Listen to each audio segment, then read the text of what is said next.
घन्टी पार्टीलाई भोट दिँदै नदिनु यो जस्तो हरामी पार्टी गो खाने पार्टी थुई या त्यसलाई म थुक्न चाहन्छु त्यो जस्तो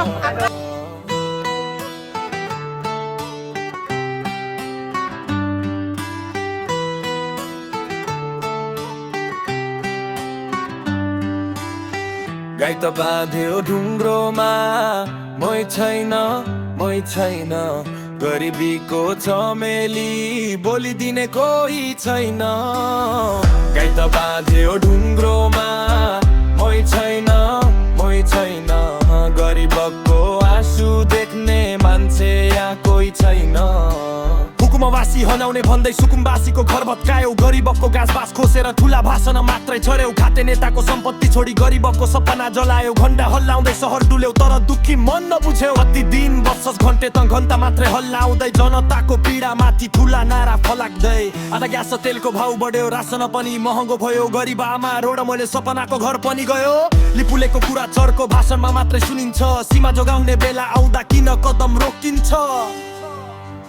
गाई त बाँध्यो ढुङ्ग्रोमा मै छैन गरिबीको चमेली बोलिदिने कोही छैन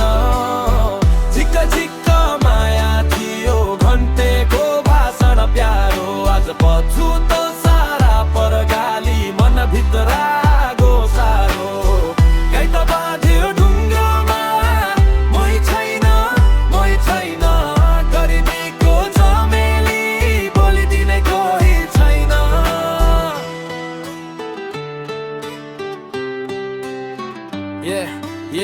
आमाको ज्यान गयो एक दिन बालक भए तुरो उतै विदेशबाट फोन आयो घन्टीमै हाल्नु भन्ने कुरो बिलीले भन्थ्यो नहाल्दा नआउँ आज हालेर घर छैन गरिबको भाग्य यो देशमा रोए पनि भर छैन भगवान पनि सुकुमवासी मानिसको के भर छ र करोडपति त्यही बसिरे गरिबको भाग्य मर्यो हुरपुरोमा हात राखी रोडमै रुन्छे आमा गरिबको दिन आउँदैन भन्दै बित्छ यो जमाना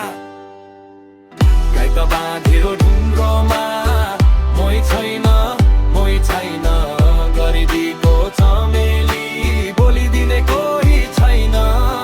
देश त ठुलो सपना थियो तर सपना पुरा छैन गरिबको आवाज सुन्ने अझै कोही छैन गाई त बाँध्यो ढुङ्ग्रोमा मै छैन गरिबीको चमेली बोलिदिने कोही छैन आज यो वीरेन्द्रनगर बसपाको अगाडिपट्टिको घटना हो 3 बजेतिरको घटना हो यो घटनामा चाहिँ नगर प्रहरी आएर कामल टेसिरहेको एकजना मालिकको कामल चाहिँ घेरेर जानुभएको छ उहाँलाई कस्तो लाग्छ यो राम ठिक या गलत के छ तपाईँको विचारमा कमेन्ट गर्नु होला है त सबैजनाले यो अहिले आन्टी चाहिँ कामल पनि कसैको कामल पनि टिप्न लाग्नु भएको छ उहाँको सायद दैनिक केही पैसा चलाउनुहुन्छ होला